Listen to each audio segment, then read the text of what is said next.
What's up, everybody? Today I'm here to discuss about superclass units versus extreme units in Dokkan battle. Now, there will be three categories I'm basing it on. First is the base kit. Second is links, effect of links, and third is wonkiness. Okay, so I thought Super 17 is not just opening. Now, basically, I'm trying to distinguish how Dokkan works on different types of units in majority of cases. This is not an accurate representation, but more so, I want to just talk about units in different scenarios. Maybe a super class unit is wonky, how's his performance versus an extreme class unit. So first of all, for base kits, I want to bring Majin Buu and Super Saiyan 2 Goku, the newly released on JP, and the tech androids. Now, when it comes to base kits, I will separate tech androids because I feel I should separate them because I don't want to put them in base kit because I feel like they're different type of units.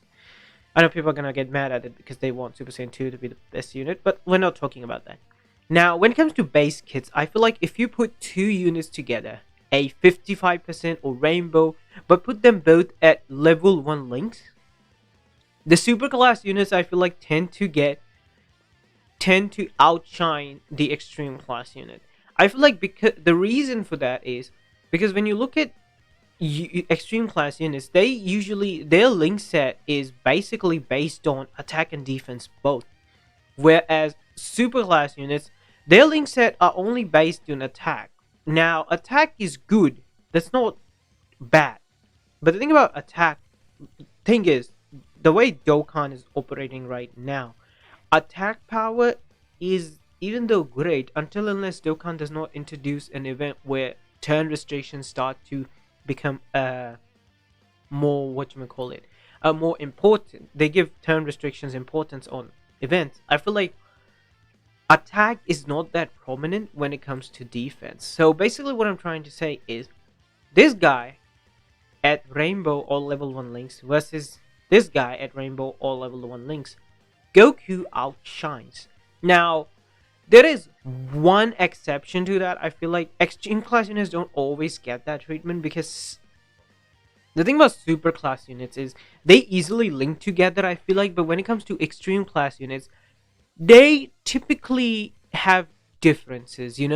For example, this guy will work with Android. So if you're linking this guy, be sure to link other Androids. If you're, I don't know, working with bosses units, make sure they're being linked with bosses, so you link level the bosses unit as well.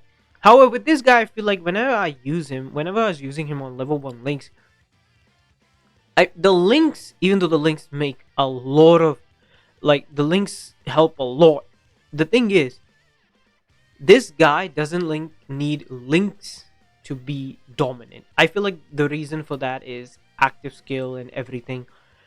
I feel like the orbs is an issue, but this kind of goes up because what I'm trying to say is, you might go 3 or 2 orbs, you might be at 180k or 150k.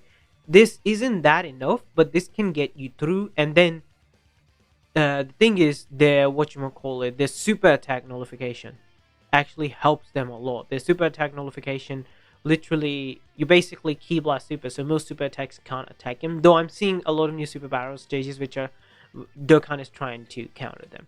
Now, the second I want to bring is link skills, and I don't know why I cannot open these 3 on Dokkan Wiki. They were just not opening for me. But when it comes to link skill, I feel like extreme units have got it better because Frieza currently is better than Goku. Currently, how the event is. I don't know what will happen in the long term. The reason for that is, yes, a good partner.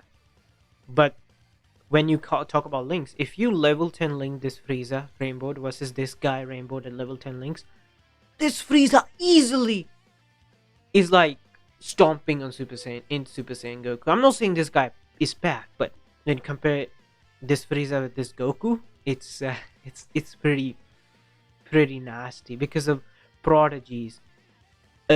Universe's most malevolent, but this is where nightmare. But this is where it just gets nasty. Big bad bosses and Okay, I was about to say, wait, he only has one defensive link. Okay, so this Frieza wasn't the best example, but the thing about this link set is, here's the thing: when it comes to super class units, except for a few, there are units which might have 2 or 3 links, 4 links. They are where you have 5 or 6 or 7 links. But the thing about extreme class units, it's so common. Link this Frieza with Jinemba. This Frieza is amazing.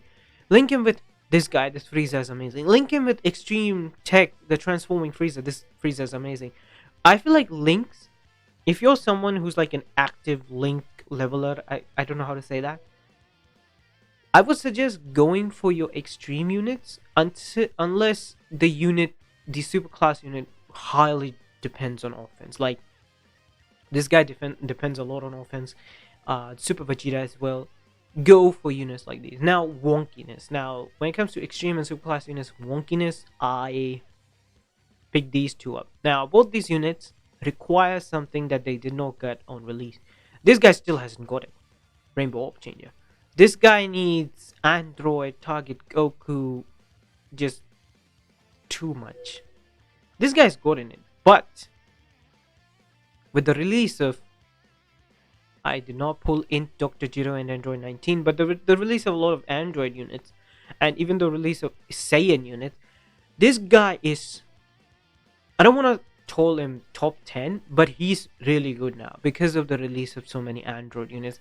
Even though this guy has gotten so many Saiyan released with him, basically literally a leader, this guy is still good. I'm not saying he's bad, but I feel like Super 17, even though he's wonky, is way better than him. And even though their release dates are so far apart, I just look at this guy, and even though I feel like this guy is so wonky than this guy, I feel like because the other factor comes is links. The links make it really good. But when you're link leveling extreme class units, always remember that if you're, for example, you're link leveling this guy, make sure to link level them. Make sure to link level a lot of the androids that share this same amount of links. When you're link leveling super class allies, yeah, sure, link Super Saiyan units with this.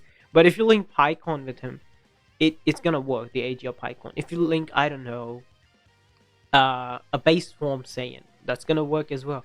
If you're linking some other super class units, that's going to work as well. Except for few like Android 16s and these, but who cares?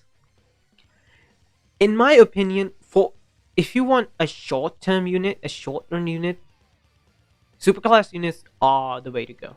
If you're thinking, oh, I'm not a link leveler, and I'm gonna be summoning a lot, so this Goku I feel like won't age, but for some good reason, this Goku starts aging. I feel like it's not that much of an issue, and if you think it's not much of an issue, and you're like, okay, I'll just summon for the next new unit, it's not that big of a deal, then I feel like super class units is the way to go. But if you're someone who's like thinking like, I only summon on special occasions or spend money on special occasions, and I don't mind the grind of link leveling, I feel like extreme class units is for you, unless they're the androids, because I feel like these guys don't need it that much than other extreme units do. But hope you enjoyed this video. Do tell me your thoughts on who do you think is better, extreme class units or super class units. I'll see you guys next time. Peace.